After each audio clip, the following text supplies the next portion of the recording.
This week at NASA. Commander Charlie hove off, flaring up the shuttle's nose. Main gear touchdown. That's how the STS-129 crew aboard Space Shuttle Atlantis concluded its successful 11-day mission. The 6 crew members brought up almost 14 tons of spare equipment and supplies for storage on the International Space Station. They also brought home astronaut Nicole Stock after her 3 months on the orbiting complex. Nicole came back with us. She's doing great. We really had truly an amazing mission. It was not us. It was not any single group, but it was just an incredible team from all around the nation. One STS-129 crew member was especially eager to get home. Mission specialist Randy Bresnik passed out pink bubblegum cigars to his fellow flyers after learning that his wife Rebecca had given birth to Abigail May Bresnik while he orbited Earth. Bresnik also displayed a pink infant bodysuit sporting the STS-129 crew logo.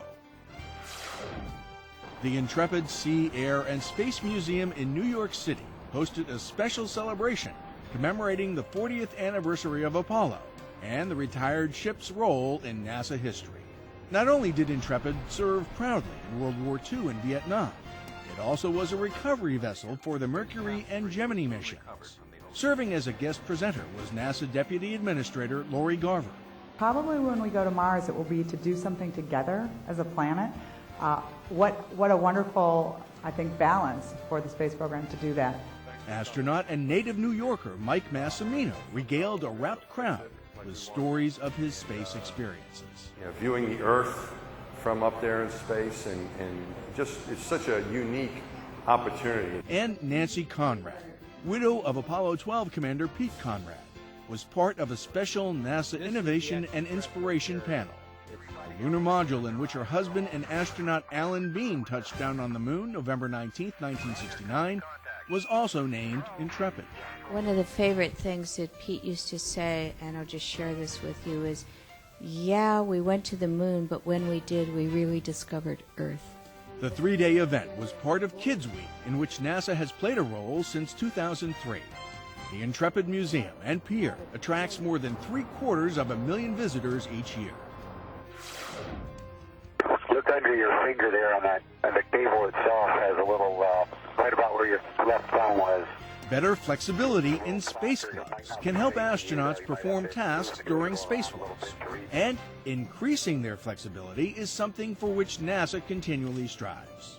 A pair of designers who developed concepts for space gloves more flexible than those currently used by NASA have been awarded $350,000 in the agency's Astronaut Glove Challenge. Competitors demonstrated their design by performing a range of tasks with the glove in a pressurized chamber. The 2007 Glove Challenge winner, Peter Horner of Southwest Harbor, Maine, again took home the top prize, $250,000. Second place winner Ted Southern of Brooklyn, New York, garnered $100,000. The Astronaut Glove Challenge is one of 6 Centennial Challenge prize competitions aimed at developing new aerospace technologies valuable to NASA's missions. Independent teams, individual inventors, student groups, and private companies of all sizes are encouraged to compete in order to find innovative solutions to technical challenges. Students at Texas Southern University in Houston deliberately spread germs around the globe. As part of a study of how microbes grow in microgravity, the school's Center for Bio-Nanotechnology and Environmental Research sent samples of E. coli and B. subtilis bacteria into orbit aboard Space Shuttle Atlantis to evaluate any changes these substances might undergo. The experiment allowed students to design, monitor, and execute the study in laboratories, as well as near real time on the Space Shuttle. We work with microorganisms, and we're going to study the effects that microgravity has on the microorganisms in space. I really enjoyed this experiment because usually with science we're always reading in textbooks, always studying, and always taking tests, but for once we actually got to have a hands-on scientific experience. Components of the study can be easily reproduced in the classroom. Collected data will be used to create grade-appropriate microbiology modules for students K through 12. Texas Southern University is a NASA University Research Center, part of a program to enhance research infrastructure at minority institutions and to stimulate student interest in science, technology, engineering, and math. He said, when you go up there, tell those people that this global warming, all this heat, that the sun has nothing to do with it. NASA hosted a special workshop about the effects of climate change and extreme weather on Native peoples and their homelands. The 4-day event, held on the Shakopee Mdewakanton Indian Reservation outside Minneapolis, was designed to involve tribal colleges and universities in the development of policies and strategies that will ensure the survival of indigenous communities threatened by environmental change. NASA conducted the workshop in collaboration with the nation's 36 tribally controlled colleges and universities, the American Indian Higher Education Consortium, and other partners. The Wide Field Infrared Survey Explorer, or WISE, is slated to lift off from Vandenberg Air Force Base in California December 9th to survey the entire sky in infrared light.